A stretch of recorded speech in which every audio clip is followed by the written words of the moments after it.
Hi, everyone. We are just getting everybody settled. So hang out for a few more moments and then we will be up and away with our training. Thanks for hanging in there with us.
All right, everyone, let's go ahead and get started this evening.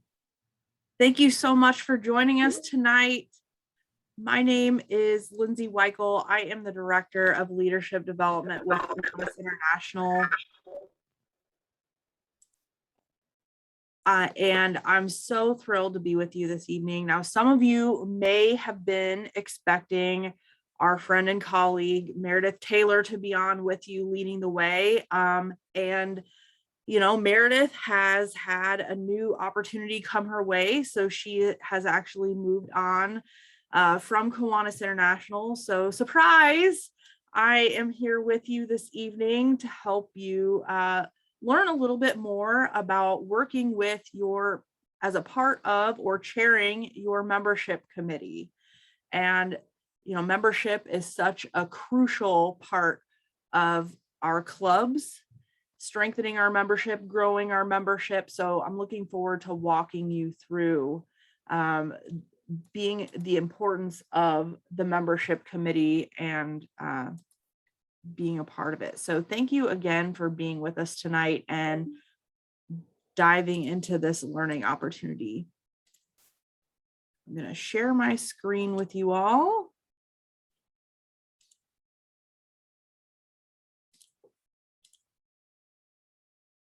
All righty.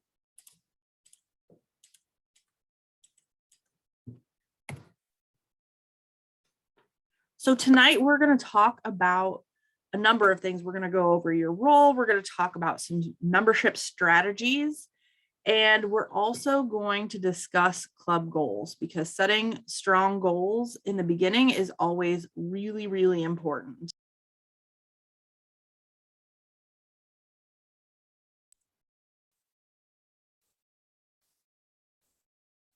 Site is not wanting to change. Here we go. All right, we've got. So our goal for this evening is going to be to provide you with some guidance as your club meets established membership goals. So we want to make sure that we get these goals set up, that you feel confident in them, and know how you can work together as a group to achieve those goals. As a reminder, we are going to have quite a few people on the call this evening. Now, a number of you have some pretty extensive experience when it comes to membership, and some of you may be newer to this committee, newer to Kiwanis in general, and that's okay. But what I will ask you to do is to please keep yourself muted throughout the presentation. Utilize that chat box function, okay? If you have insights to offer or you have questions to ask, please put those things into the chat box. My dear friend Gloria Bidgood is on the call with us this evening, and she's going to be watching that chat box. She may be able to answer some questions along the way. It looks like we also have Area Director Brad Boyd on the call with us, and he may be able to answer some questions in the chat as well as we work our way through. We will have a question and answer session at the end. So if you have questions that you want to talk through, save those to the end, and then we can all unmute and discuss those things together.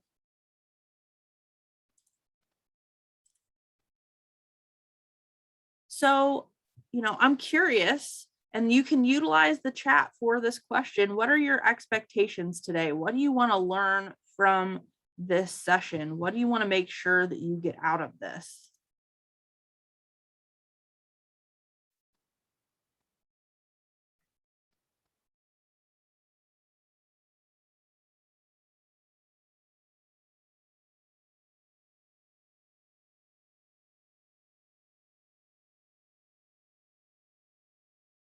All about retention and bringing those new members in. How do we grow our club and keep the fantastic members that we have? Absolutely. How to reverse that trend of losing, slowly but surely draining members. Yeah, that makes sense. What are those resources that can help our clubs grow? That's important too.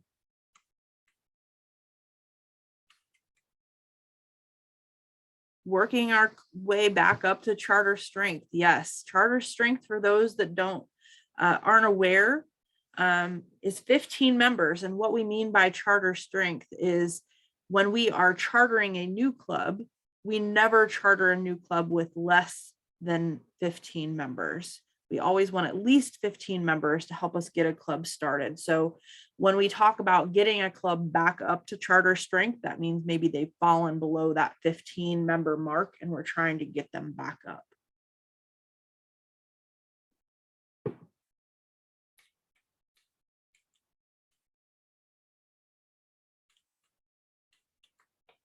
Tangible tips, things that can be taken away and utilized immediately. I like that.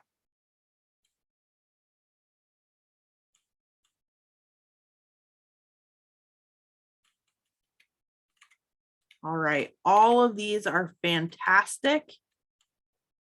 How to attract younger members. Okay. All right, well, I think we will be able to address quite a few of these things as we move forward. So let's keep on trucking. So today we'll have several outcomes that will help you determine whether or not you are successful in the upcoming year as a membership committee. So we're going to look for these outcomes at the end of the year to see, okay, were we able to accomplish these things? And if so, then awesome. It sounds like we were on track. So number one, did you invite new members? Now, from experience, and for those of you who've been in Kiwanis for a while, we know that we may invite a number of members, but not everyone is going to say yes, right? So we got to put ourselves out there in order to get someone to say, yes, I'll join. And sometimes that's all it takes. is just inviting someone. Retaining existing members. We know that that is absolutely crucial. These folks have put in their time, talent, and treasure to this organization. We want to keep them around. We want that experience to stick with us. So we need to figure out a way to keep the members that we have. And the third piece of this is increasing our visibility within our communities. We want to make sure that our community knows who Kiwanis is. We want to make sure that when they are looking for a need that needs filled, especially when it comes to our kids, that Kiwanis is a place that they can turn to.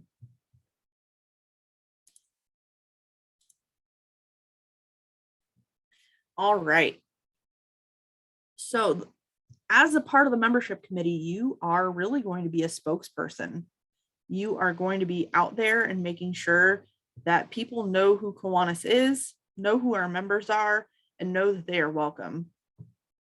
So there are a few questions that you need to be able to answer when you're talking to people about Kiwanis in your community. Number one, why my club? What makes your club special? What makes your club unique? Why should a person want to serve alongside other Kiwanians rather than just going out and doing community service on their own? Anybody can serve their community in a way that's meaningful for them. But why would they want to be a part of your Kiwanis club? Feel free to share some of that in the chat box now. What makes your club special? Why would someone want to be a part of your club specifically? What is a draw for a person in your community to join your club?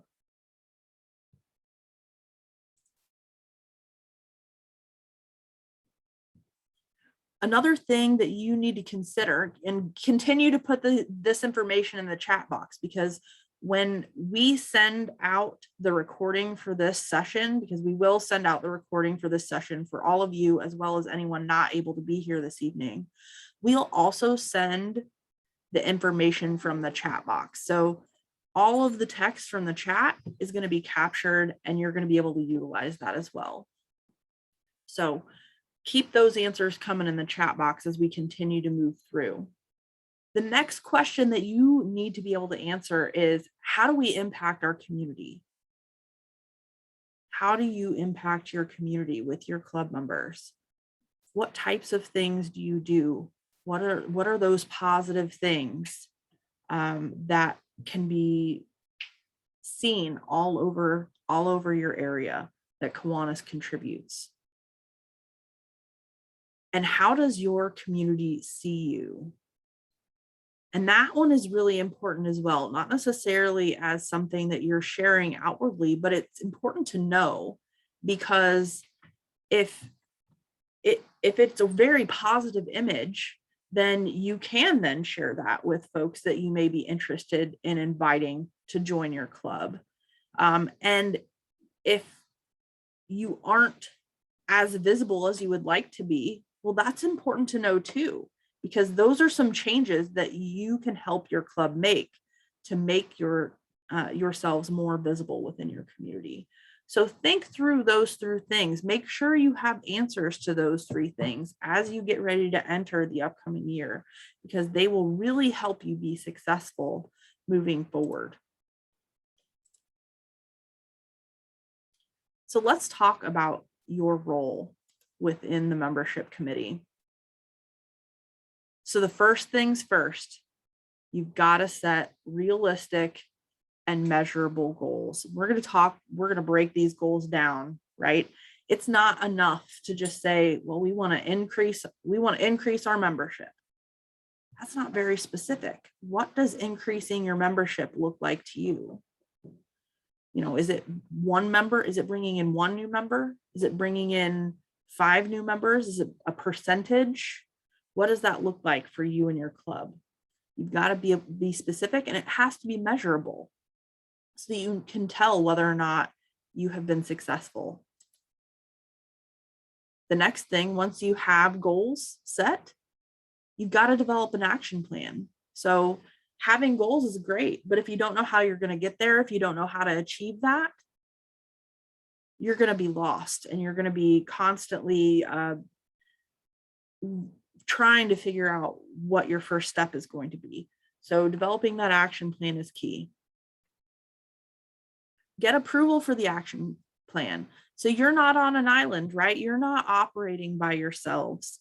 You have an entire club full of members. You've got a board of directors that you're working with. You've got a president that is trying to cheer you on and support you.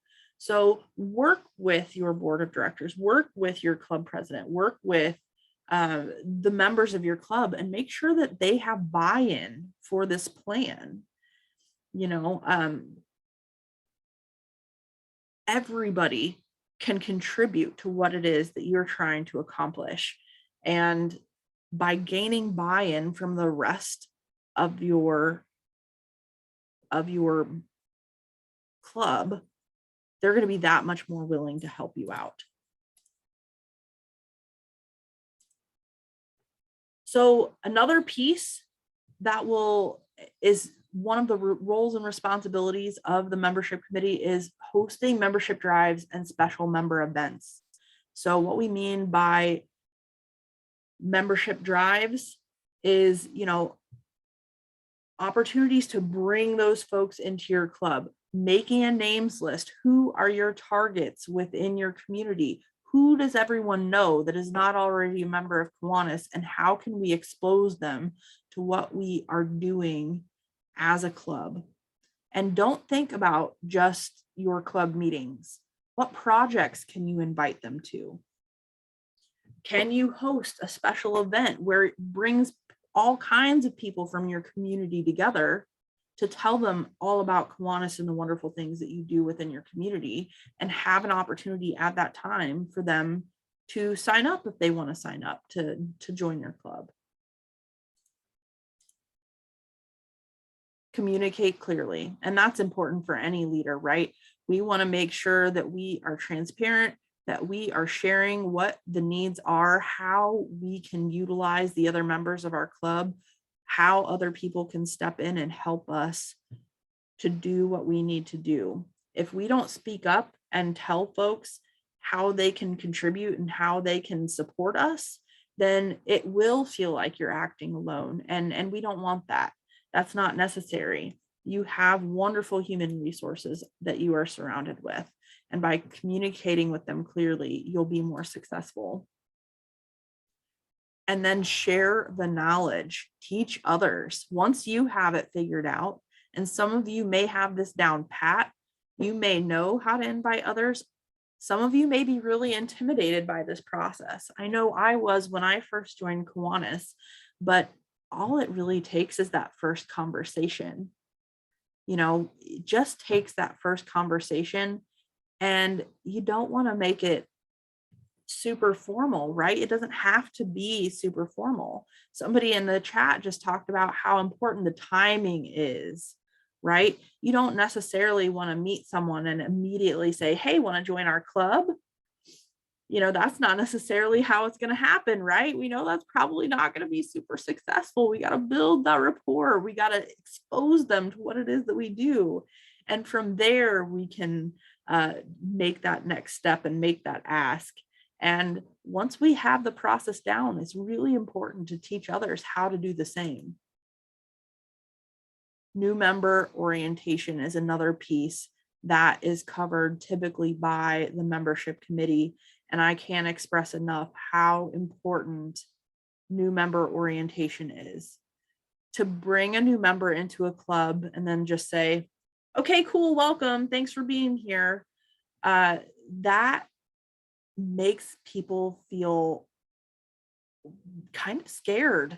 And, you know, I bet that your club has a lot of traditions that from an outsider's perspective, they may say, I don't know what's going on here. This feels awkward. I don't understand why they're singing right now. What is this happy dollars situation? You know, whatever it is that your club may be doing to a new person, they may not understand. We know Kiwanis is full of acronyms, right? We toss them around like it's a separate language. And that can be really intimidating to new members as well. And so new member orientation can help bridge some of that gap, make sure that they have information about Kiwanis International as a whole, help them realize that they are a part of something bigger than themselves, bigger than just their local club, bigger than their region, right? This is an international organization that they're a part of now. So help them see that.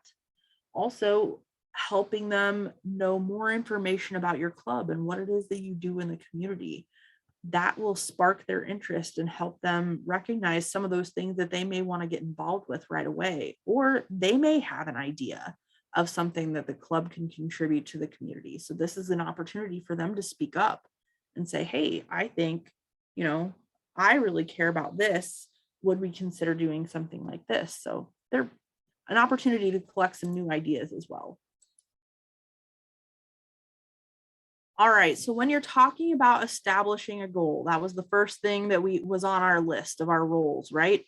We, as a committee, need to think about annual goals, right? Because 1-year term, annual goals, things that we're able to accomplish in a single year, but also what does our long-term goal look like? What does the strategic plan of our club look like? And is there something in there that talks about membership? Does our club have a strategic plan? If not, is there something that you and your committee can contribute to that? Okay, to help set this long-term goal of we're not just going to grow for 1 year. We're going to continue to grow and we're going to build a Kiwanis legacy within our community so that our kids in this community will never have to worry about anything. We're always going to be there for them and providing for them. And finally, we want to make sure that our goal is front and center with our members. The goal should not be something that is just internal to your committee. We want to make sure that these goals are properly communicated with the rest of your club. And again, we have that buy-in so that everybody is ready to jump in and contribute.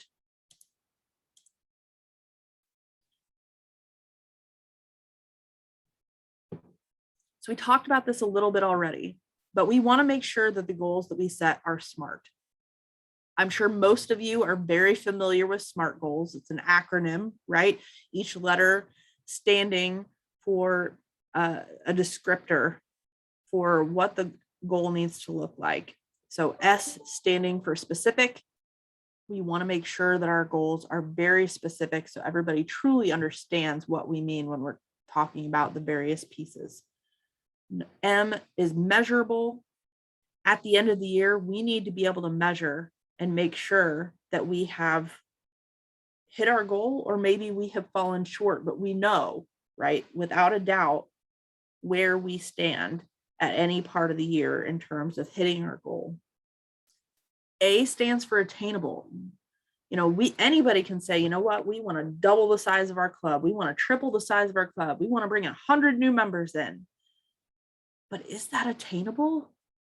Think about that for your club and the history of your club. And you may be very, very motivated, but we want to make sure that we're setting goals that are attainable, that we are able to celebrate our success. Now, that doesn't mean that we want to set our bar real, real low and say, yay, we did it. But at the same time, we want to be realistic about what it is that we can achieve. R stands for relevant. So, maybe there are goals that have been passed down to you year after year after year. We have the same goal. Well, are these even relevant anymore? Do we need to shift gears? Do we need to try something different? Is something not working? And we need to take a different approach. So make sure you're considering that.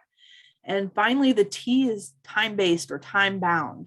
So are you looking at setting a goal for the overall year? Or are you going to break it down by month or by quarter?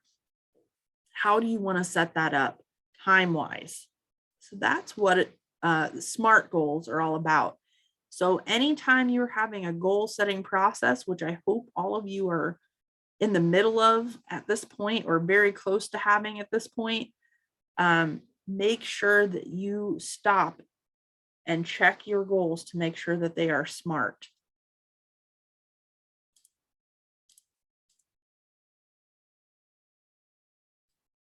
So this was, I saw something come up in the chat box that kind of alluded to this fact, making your invitations personal, right? Rather than just simply going out and inviting people willy-nilly and not putting a whole lot of thought into it. It's really important to make your invitations personal. Build a rapport with potential members. Take the time to build that relationship, right? It's so much easier to invite a friend in that you already have an established relationship with than inviting a stranger. It's a lot easier to invite someone in that you have made some sort of a connection with. They don't have to be a friend that you see every day, but finding some sort of a connection and then connecting them to the organization is going to make that ask so much easier and likely more successful. Find that right opportunity to introduce Kiwanis. So, it's people talking to people at first, and then you can introduce Kiwanis. And again, if you can find a way to connect the organization to something that they already care about, maybe they have a kid in school, or maybe a grandchild in school, or maybe they work for a children's hospital, who knows, find a way to make that connection and say, oh, I actually serve with an international organization that serves children and youth. Here are some of the things that our club does in the community. You can find a simple in to introduce Kiwanis. Have fun with this person. Sometimes inviting folks to a meeting right out of the gate and not having that time to build this rapport and this interaction can feel a little uncomfortable depending on what the meeting setting is and how that goes. But maybe inviting them to a service project instead, where they can interact with your club members and serve alongside them, or see the rest of your members having fun together. That can be really important. Telling stories is really key, but I think inviting them to tell stories as well is really important. Kiwanians are a passionate bunch, myself included, and we love to tell stories about the service that we are providing in our communities and the cool things that we have seen over the years with the work that we have done. And that's important, and you should do that. But it's also important to get the other person talking and make sure they're sharing, because if they're sharing, then you're able to find more ways to connect them to what it is that we do. And you're better able to connect on a personal level, which is the final bullet point over here, right? Finding a way to connect on a personal level is going to make that invitation that much smoother and that much more meaningful. And we actually have another person from our staff that just joined us, and I want to invite her to jump in because she has far more experience in this realm than I do, and she has some additional information that she is going to share. So, Rhonda Varell, I would love for you to join us and to chat with us. I have lots of experience with membership, but apparently not a lot with technology. I had my Zoom account canceled me out. So how do we want to do this, Lindsay? Do you have your slideshow available? I do, dear. Okay. Well, I've stopped sharing. So if you want to start sharing. All right. And this is a great time for you all to type in some questions while we're doing this logistic maneuver. One thing that I did see, and you may be addressing this later on, Rhonda, was when we talked about action planning, what exactly that action plan is supposed to look like.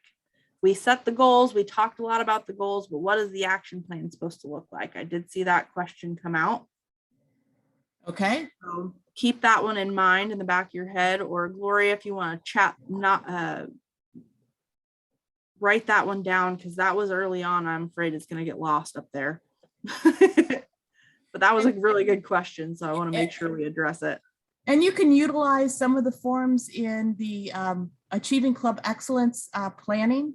So your plan, just to address the question to make sure I don't miss it, should have specifics. For example, if you want to bring in 20 members, that's not a good number for me, 12 members in a year, there's 4 quarters. That means you need 3 new members every quarter. So break it down in those ways and break it down. What are the techniques? So after the first quarter, if your goal is to bring in 3 members, you only brought in 1 member, what may you have to change for the next quarter to facilitate the number of people? And we will talk about different things that you would have on your planning guide, but that's how specific you want to do, is you really want to have milestones set up and tactics on how to achieve those milestones, so that each quarter you can look at what you're doing, look at your progress, and seeing what changes you need to make.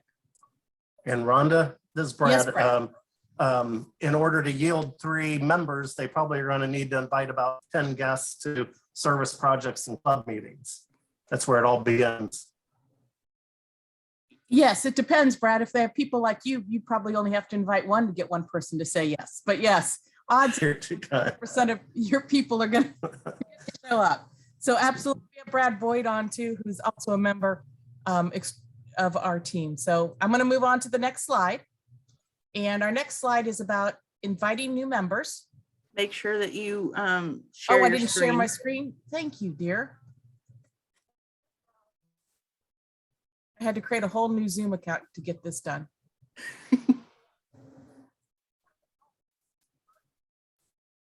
As I'm trying to. Oh, I may have to make you a host. Nope. Nope. It works. Okay. You got it. Great. Hey, Rocking it Frost. out. And thanks you, by the way, it says flexible membership on the slide, but really we just all need to be flexible. That's just going to make life a lot easier. So we're going to talk about inviting new members.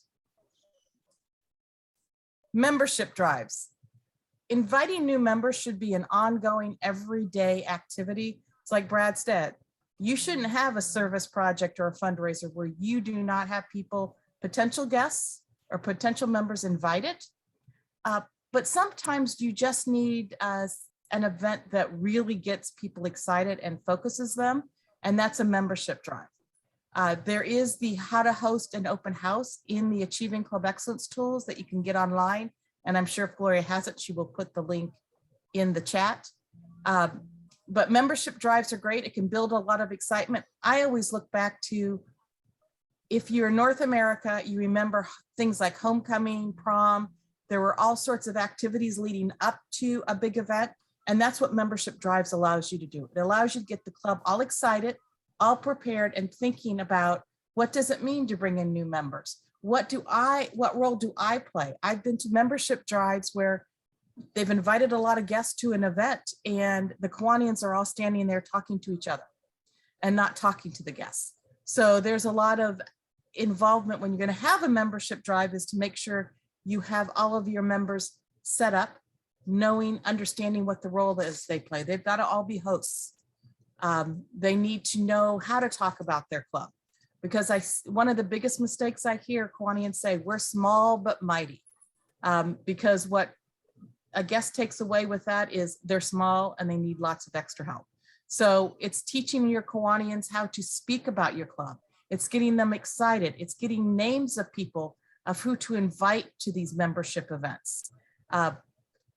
You can have a club meeting where everybody sits down with 3x5 cards and they write down, they go through their contact lists. Maybe they go through their organizational list. Someone might belong to the Chamber of Commerce. Someone might belong to a BNI group. And they go through that list and they write down names of people they think would make great Kiwanians. And then you pull that all together and we can send them invites into a membership drive. For those of you who hear me speak often, you will know that I will tell you the best membership drives are not around a club meeting. The very best membership drives are showing us at our best. And our best is when we're out there helping the kids and working with the community. So the best membership drives are centered around a service project or a fundraiser. Besides the fact you get to know somebody a lot better when you're maybe flipping pancakes with them or picking up trash with them than you do sitting at a meeting listening to someone speak. So build your membership drives around the activities of your club, because you really want members who are going to be active in your club.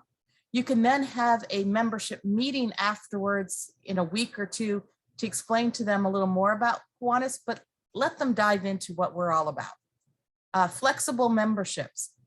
Don't be so rigid to think there's only one type of membership. And we're going to talk a little bit about that in the next slide. And special events. Special events membership drives, they kind of work similarly, although special events oftentimes sound better. When someone knows they're being invited to a membership drive, they might be hesitant. But if they're being invited to a special event, they're going to be excited about it. So membership drives, again, I spoke a little over this, but it really is a systematic approach. There is something in the, Gloria, what is this? Is this the leadership guide? Or is this the club membership?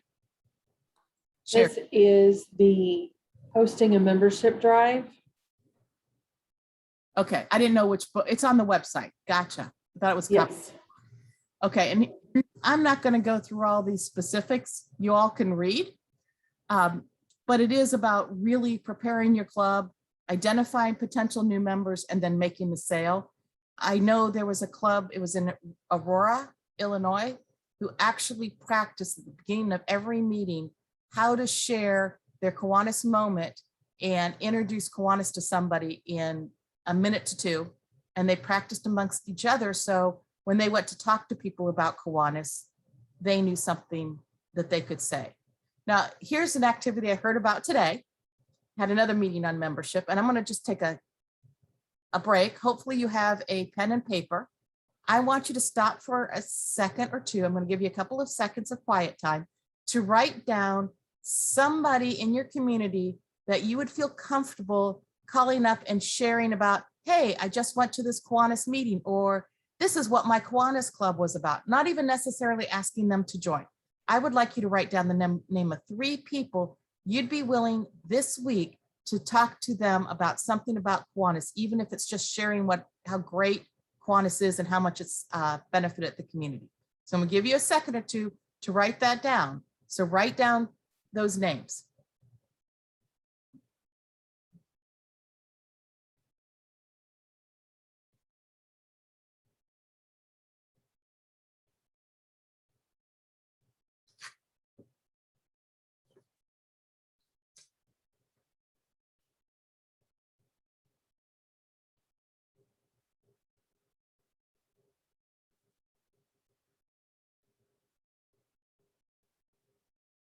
Okay.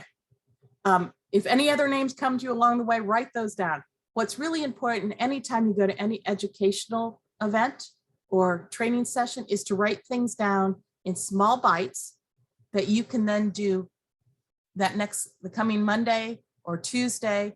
And also that'll work when you work with your club and talking about membership, is give them small bites of things they can do. And they're more likely to be involved in the membership committee, in a membership drive, if you give them small doable tasks.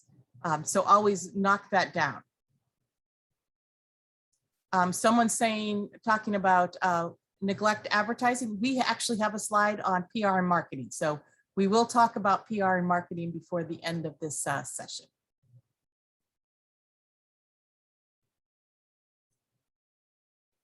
So we're going to invite our new members. As we've talked about, it's the membership drive, flexible memberships, and special events. Didn't we just go on to this slide? Okay. I apologize. There are some special kinds of membership available, and then there's things your club can do on its own. So to talk first about corporate members, the advantage of a corporate member is, for example, if a bank has a corporate membership with your club, and the manager of the bank moves to another branch, then they can easily put the new manager in as the representative of the corporation, and there's no new member ad fee. It's just easy paperwork. You just call up Kiwanis International and you just change the name on the representative from the company. So it saves money, it saves aggravation. But I'll have to tell you that I think corporate memberships can be even more than that for your club. If your club has a website, or when you do things in the community, if you can take those corporate members and put their logos with your stuff, so you can say, here are corporate members in our club. So let's say you have a web page and it talks about all of the corporations that are partnered or membered in your club, and you can have their logo on it.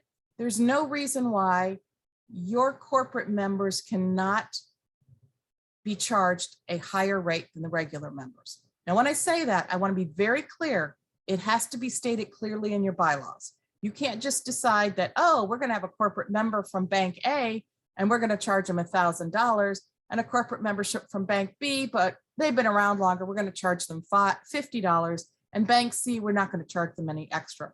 Or even if you're going to charge everybody $1,000, it's got to be in your bylaws. But consider charging a corporate member a little more, and with it, what they get is some name recognition, because you're going to put their logo on your website as corporate members of your Kiwanis Club. You will put them, maybe if you're having a pancake breakfast, you will put them on the placemat that has their logo. So think about charging them a little extra. And here's the best part. It's not that we're trying to get more money for the corporation per se, but it allows you to, for example, you have a young professional, a single mother, somebody who just doesn't have as much income or disposable income, you can then provide scholarships for some of those potential members. So if you have a corporate member and your bylaws state that you can charge your corporate members for more, then you can take that additional money and use it as scholarships for people who maybe can't afford your regular dues. So certainly you want to look into that. As I said, the purpose for the corporate membership is to avoid the fees, to make the transition easy, to make it much easier for Bank A to give you the next manager's name because they already have a corporate membership, but see how you can branch it out even larger. And I will also tell you that quite a few Kiwanis clubs now, when they have events like a golf tournament and they ask for corporate sponsors, they then give that corporation, they'll say, if you are a level C sponsor or a level silver sponsor, we will give you a free membership to our club for a year. Again, you work that into the cost, but that also brings in more members and more corporate members. And the better your relationship is with the corporations, the more support you can get from those corporations, the more notoriety you can get in the community, and the more people you can get involved with your service projects. So certainly look into corporate memberships. And if you're already doing corporate memberships, look into it deeper and see how you can make that a more robust program. And feel free to share in the chat any way you all might be doing it in your neck of the woods. So club satellites, we hear a lot about club satellites. Club satellites will take on a lot of different forms. I have seen satellites that happen to be a group of teachers who can't make it to the regular Kiwanis Club meeting because they meet during the school day. And so you'll have a group of teachers who maybe they're supporting the local Key Club, or maybe they're supporting snacks in the school, whatever it may be. You may have a satellite group of members who happen to be teachers. I have seen it where you'll have young professionals who just simply can't get away during the day or can't afford the meals that are included in a lot of Kiwanis regular meals. So you may have a satellite separate. What I think is very important to remember is you need to write a memo of understanding between the club satellite members and the club. Because I have seen satellites set up where really they're like the same club, they just meet at a different place and time. All of them work together on the same fundraisers. They work together on the same service projects. I have seen some where they're either absorbing a club that was going to die, and a few of the members just didn't want leadership roles, or just a group of people who want to do service in their community and they just can't get to the 15 members yet. And they want to operate somewhat separately, meaning they want to have the money that rolls in that they raised earmarked to go back to their area, that they don't want that mixed in with everybody else. That's the reason you want a memo of understanding, because you're okay when you first start it, but 10, 15 years down the road, someone might say, hey, this money's in our general fund. Our board gets to decide what to do with it, not the satellite people. And the satellite people are like, wait a minute, when we started this whole thing, you said we can have control over this money. What's this deal about? So have a memo of understanding written with your satellites. It just solves problems down the road. I think a lot of problems we run into with Kiwanis is because we don't plan ahead. And that's a great way of doing it. But club satellites are a wonderful way of increasing your memberships. And I will tell you, there are some notes in there about what some people are doing. One club, Tom, says that their corporate memberships in their club gets up to 3 members to add. And that's great. As I said, more service. That's always very helpful along the way. And Rhonda, their club can even have more than one satellite. So Port Washington out in the PNW district is a noon club, but they have both a morning and an after work satellite group.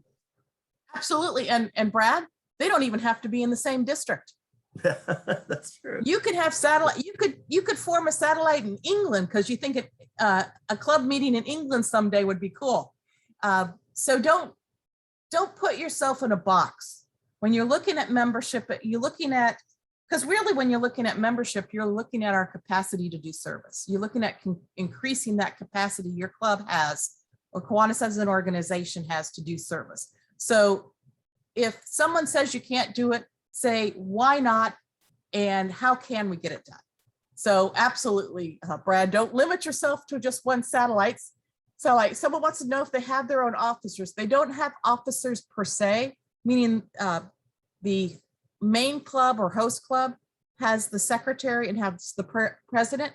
Chances are you'll still want a chairman and a vice chairman because you want someone who leads that. You're going to still want someone who takes notes.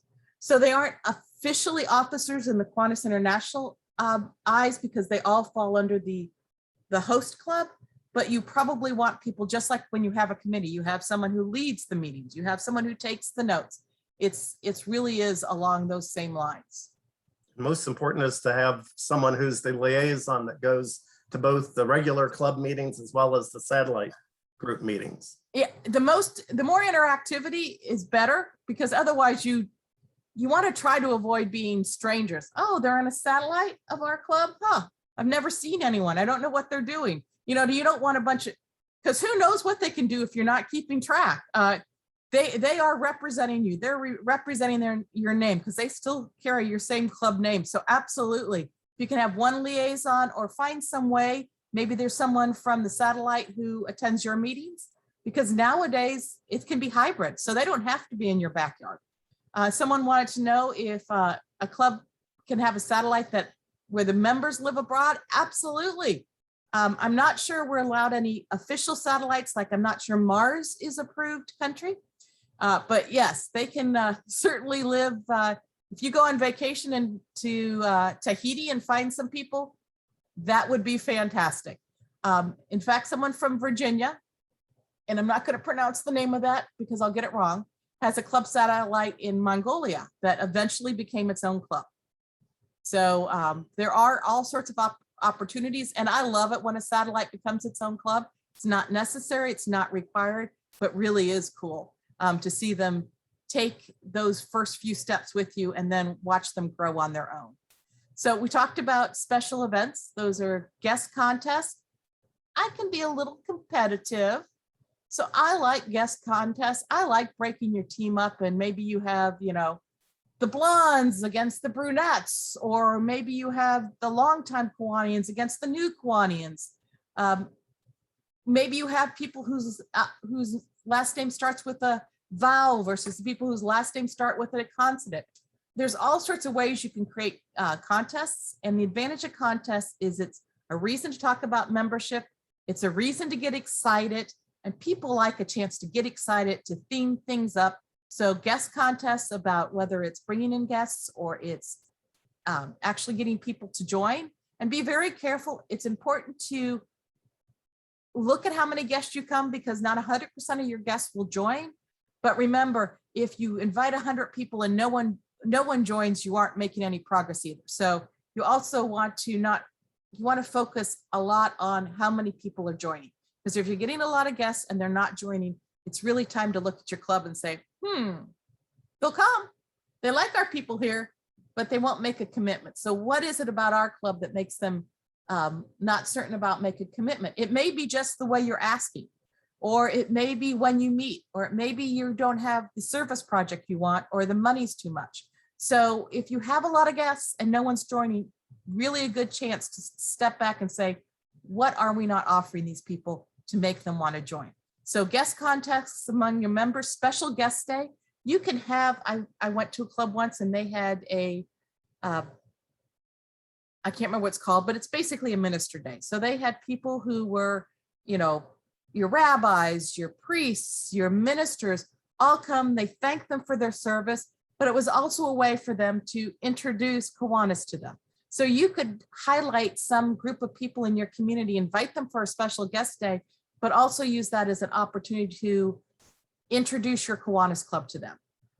Right now would be a great time with some of our first responders. Thank them for what all they do. Maybe your club has a fireman of the year, or a police officer of the year, or a nurse of the year, or a teacher of the year, and make those special events and days that you can talk about membership in Kiwanis.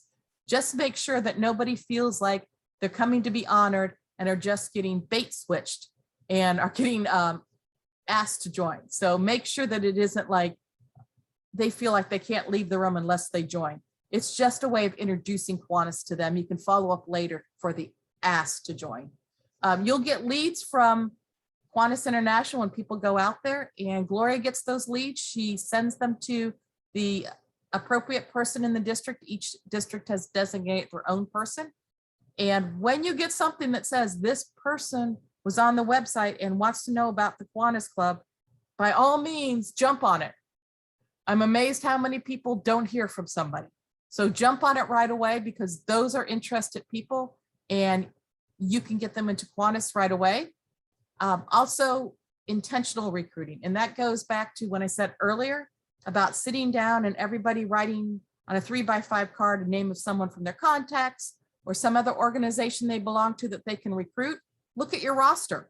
Say, we don't have any accountants. Does anybody know an accountant? Or you may look down the list, we don't have a funeral director. Because trust me, funeral directors really do join Kiwanis. Do you have a funeral director? You can also look at your service projects. My club does a yard sale. So it would be very advantageous for us to have somebody in our club who owns storage units, so we could get a free storage unit. So those are just different ways of looking at your club and saying, do we have these people in these professions? And do we have skill sets? If you are like, well, we don't have a website because we don't know anyone who does websites, well, recruit someone into your club who does websites, or at least who understands that. So looking and analyzing your club, and create that prospect list, create that list of people to join. Someone invites every guest speaker. They're giving a brochure, application, and a pen. Is there an online brochure for satellites? I know I'll let Gloria handle that, because she's all things website. I have to hit Google and Kiwanis to find anything. So we are going to bring in new members because that's important and that's what gets us moving. But we have to retain our existing members. I'm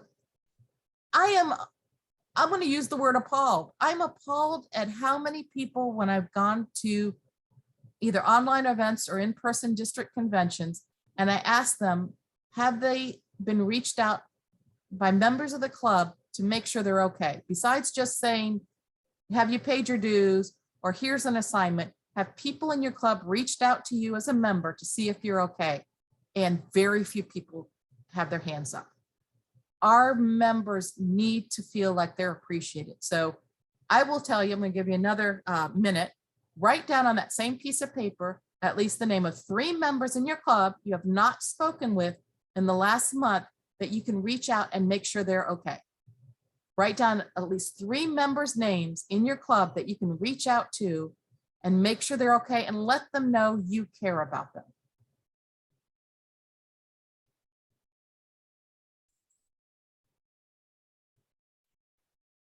I always suggest that for members who haven't darkened your doors for a while with service projects or club meetings, that you might also ask their sponsor into Kiwanis to give them a call or check in with them. Absolutely. Let's put it this way, Brad. I don't think it's possible to overreach out to one of your members. So it just breaks my heart when I see people who are like, no one's reached out to me except to see if I would take on an assignment, or, am I going to get my dues? And I'm like, we talk about Kiwanians being a family, and that's really not how we treat family. So even if you're not feeling like it's a great day for you, you'll be surprised if you reach out, contact one of your fellow members, how much better you'll feel along the way. Then when they do return, we razz them, which is human nature, but I always give them a no razz pass so that they can put that down at their place of seating and all, so that hopefully people won't give them too hard of a time for not being there for a while. Sometimes we forget, we think we're having fun and we're giving a hard time, and we realize what we're doing is making them feel bad and and helping them. We're opening the back door. So just be careful. To bring a new member in, we need to make sure they're oriented to Kiwanis and to the club.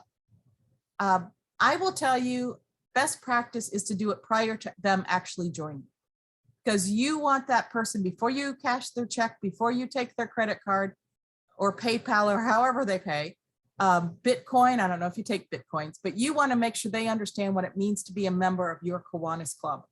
If you're expecting them to attend every in-person meeting, then they need to know that up front. If you expect them to take on a leadership role, then they need to know that up front. But have an orientation prior to them actually joining. It can be as simple as a one-on-one conversation, not with the person who recruited them, because that person's going to tell them the same thing they've already told them, but somebody else who's very involved in the club who really can state, this is what we expect of our members. Then mentor. I think it's important. I talked to one gentleman once who was a great recruiter, brought in lots of members. He ended up mentoring them all because that's what they did in their club. He moved to another club and all of those members left because they were all attached just to him. So I highly recommend you have one person bringing them in, somebody else orienting them, a third person mentoring them. Then suddenly they have a connection to at least 3 people that they've really gotten to know, that if something happens and one of them leaves, they have 2 other really important people in the club. I'll also tell you, because I'm pretty sure it doesn't appear on this, is tell the new member they need to bring in another new member. Because if things get rough, if people are like, oh, I joined this, I haven't had as much time to do as I want. Oh, but Lindsay will kill me if I brought her into Kiwanis and I leave now. I'll stick around for Lindsay. It's just going to keep you over that extra hump and keep those new members more engaged. And then each new member brings in another new member, and it just helps build Kiwanis and it builds the connection. We need induction ceremonies. I have been to induction ceremonies that go something like this. They had their club meeting, lasted a little longer, or their business part. They've got a speaker. The membership chair goes up and he says, well, we want to make sure we have enough time for the speaker, so we're going to make this fast. So let's do the induction. And I want to bang my head against the wall. We want our induction ceremonies to make sure that those new members feel important. We can't expect a new member to treat Kiwanis well if we don't treat them well. So take the time, make sure that ceremony is important. Look at inviting spouses, children, parents, co-workers, bosses. Invite people to the ceremony. Remember, the more people you get to a meeting, the more potential members you have. So make that induction ceremony special. Make sure the pin's there. Make sure you don't want to borrow and say, hey, Brad, you have an extra pin? We forgot to order the pin. No, have an extra pin. If you have a certificate that's suitable for framing, for goodness sakes, go to the dollar store and frame it. It doesn't take much. So make sure that ceremony is important, and then involve them right away. And I don't want to get too specific about involvement because each member is different. For example, when I joined Kiwanis, they had me at the door greeting everybody. I hated it.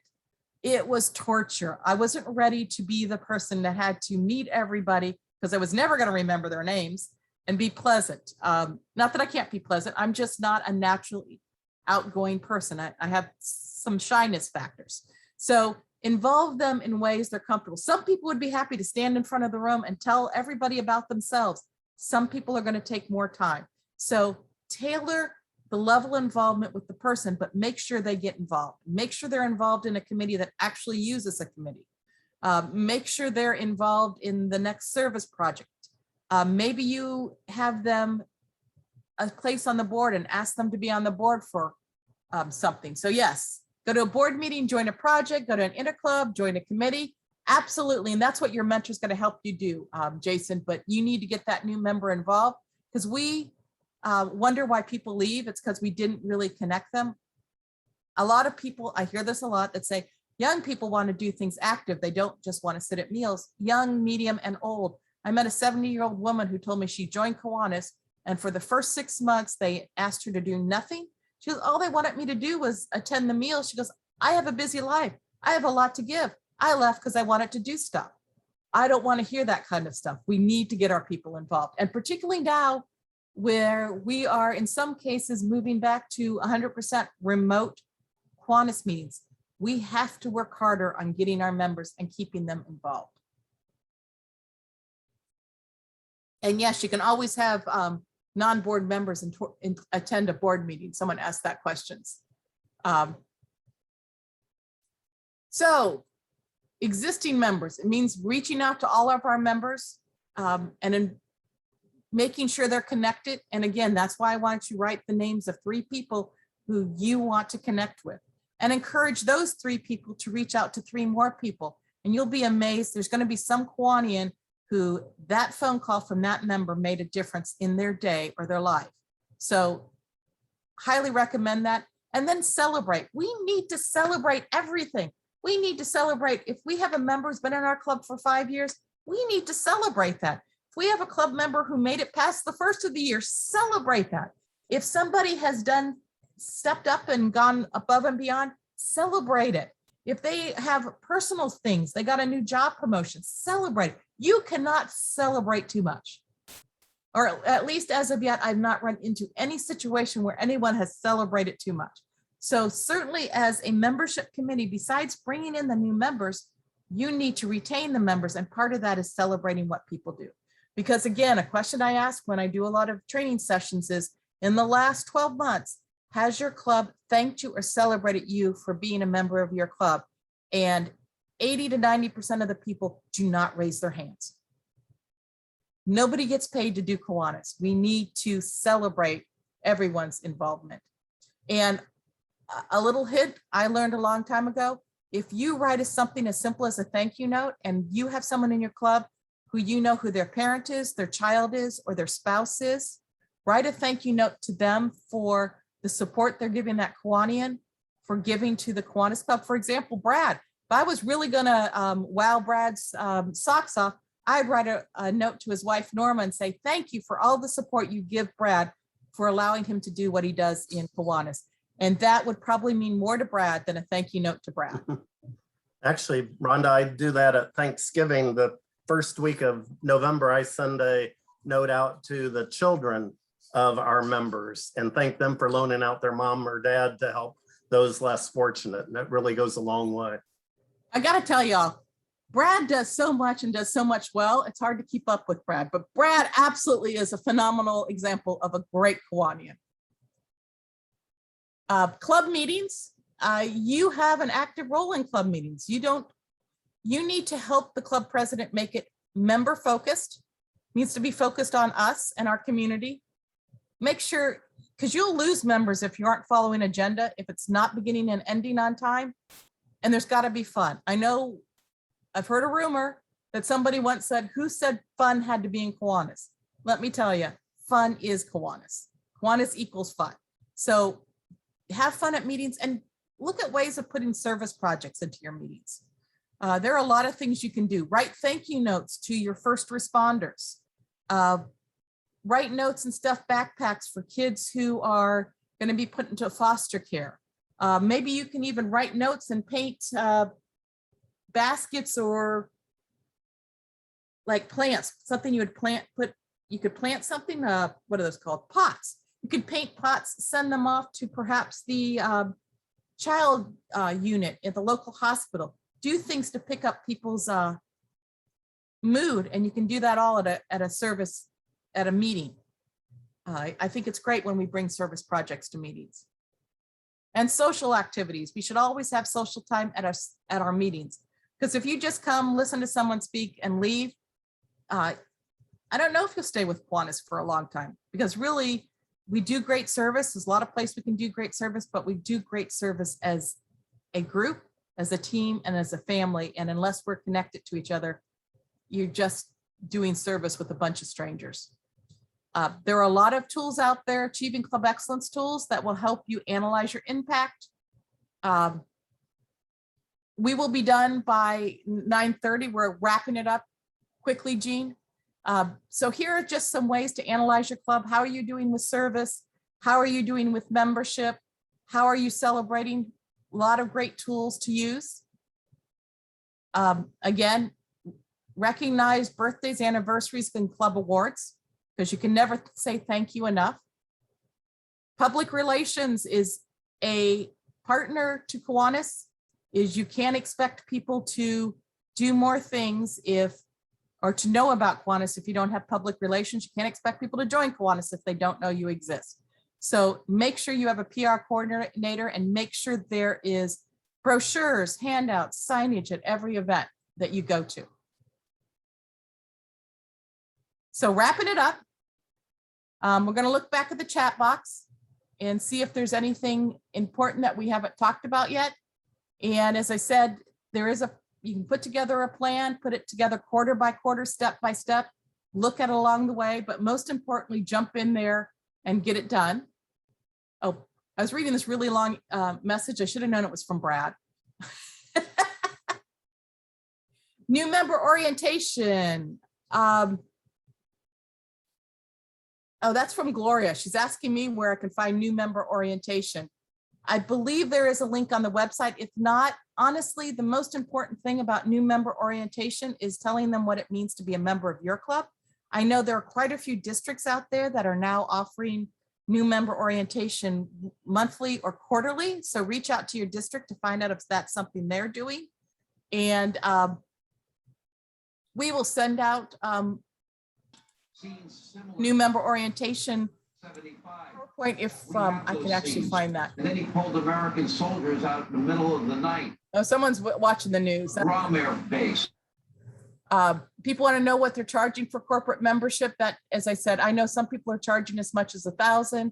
Most people are charging the same amount with everybody else. I just think everyone should look at that again. What's the typical gold member?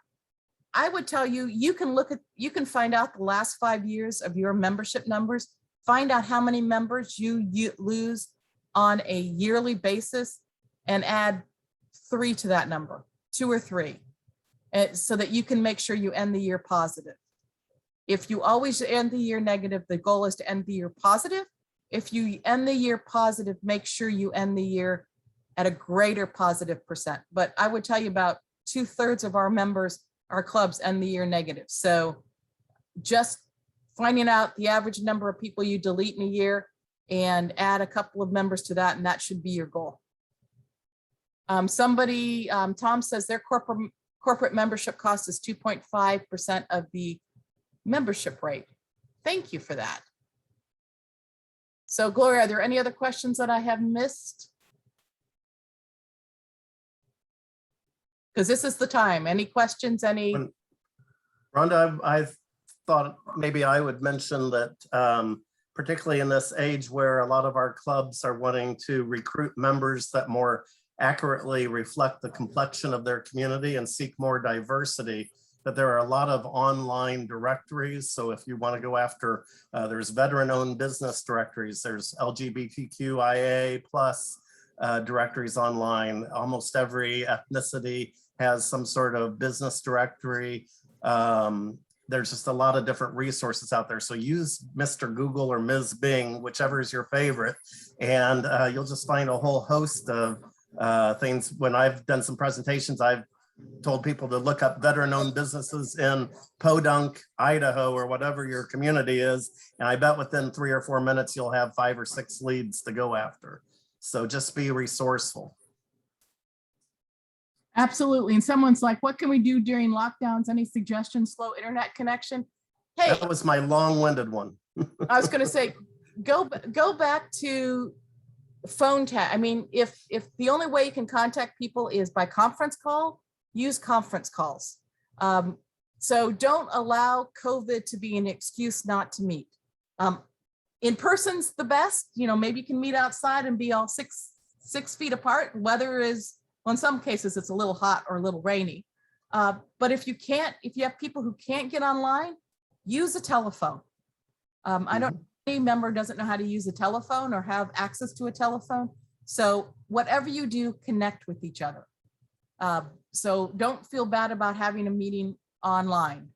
You can also get, with online hosting like Zoom, you can get a speaker from across the country or across the world who come and speak to you and enlighten you. And maybe you bring that into a town hall meeting where someone talks about food insecurities, for example, and then your Kiwanis club and your community talks about their locals' food insecurity and what can your club do to help them. So utilize this time to really branch out, really get a lot of expert information, but always connect it back to your members and your community. That's where the rubber meets the road in Kiwanis. Members and community, more members, more service we can do. The greater the community connection, the more members we can find. Lisa might also want to check with her district secretary. I know in the Indiana district, Tammy maintains a database of people who express interest in speaking to different Kiwanis clubs. So you might check with the district secretary to see if they've been contacted by people. Absolutely. And you can be more like Brad and just hop onto everybody's Zoom calls. Going to Rocky Mountain District, their e-club has how to make a margarita. So that sounds like fun. So you can have a lot of fun meetings and a lot of fun ways to do things. Converting your club to be an e-club and a regular club are the same. The only difference is an e-club meets 100% totally online. So that's the only difference, is if you change your meetings to 100% online, you become an e-club. I'm a firm believer. I love hybrid clubs because some people just feel better meeting in person. Some people feel better not meeting in person. And by live streaming your club meeting, then you're meeting the best of both worlds. Any ideas for where to find great speakers for hybrid meetings?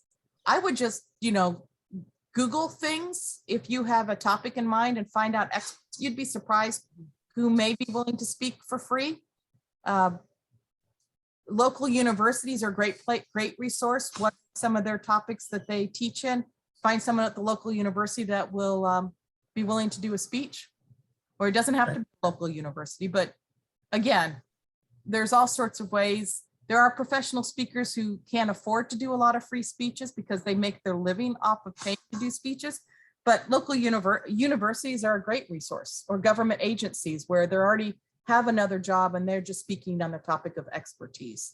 And or utilize your K family folks. So have your Key Club or CKI governor ask that person to be your guest speaker. It'll be amazing to hear what they're doing in the SLPs, or find a sister city overseas, hopefully one that speaks the same language, and ask them to be a sister club to you and see if you can't arrange for them to come on and tell a little bit about how they do service over in their country or whatever. I know Hope Marks comes in from Jamaica to a lot of the meetings that I'm involved with and all, and it's always great to hear what other people are, how they're doing things in their neck of the woods. And by the way, somebody is peddling you out, Brad. I'd have a conversation with Don and tell him to start charging money for all your, because they're saying you're a great Zoom speaker. Are there any other questions? I wanted to make one last point. Okay. From my end, in terms of, I find so many clubs that are only sending out their newsletter to their own members, and keep your past members on the mailing list as well. You never know when that sabbatical may be up, that they no longer have to parent a parent or run kids around to soccer practice and are willing to be a retread and come back to your club. But likewise, anybody in your community that has anything to do with children and youth, if you can find an email for them, put them on your list. I always, when we do club opening, I go in and I look at what churches have a youth minister, and I invite them to come to our meetings and things. People can unsubscribe after a few weeks if they don't like hearing what Kiwanis is doing, but chances are that a number of them will be intrigued and figure out that maybe they ought to check out your club. Absolutely, Brad. And I just turned off the PowerPoint because there weren't any more slides. And that way you can see each other. So were there any additional questions? Do Rhonda or Brad speak Spanish? I absolutely do not. I have enough problems with English. Little German, no. 9. That would be 9, Brad. So sorry, guys, we're not your, again, I can speak a little, I can speak some Australian, but I'm beyond that. That's as far as I go. All right, y'all. If you can't tell, I live in the South of the United States. So thank you all so much. I look forward to, I see John Morris's face. I get to see him tomorrow. Good morning to the Philippines. Yay. It's a beautiful country.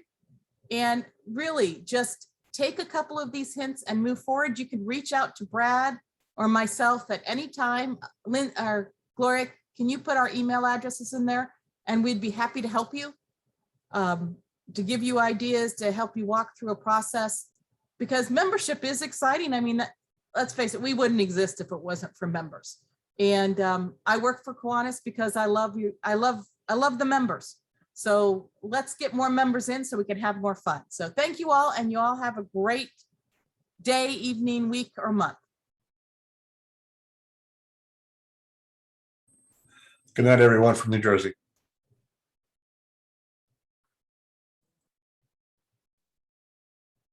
Rhonda. Yay.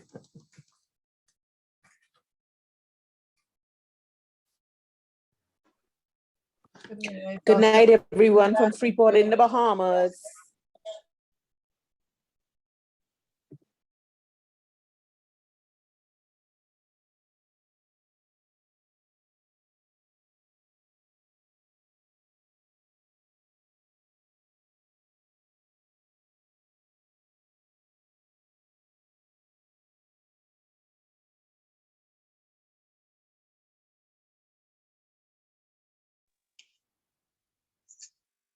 Bye, everyone. Thank you for the presentation. It was really good.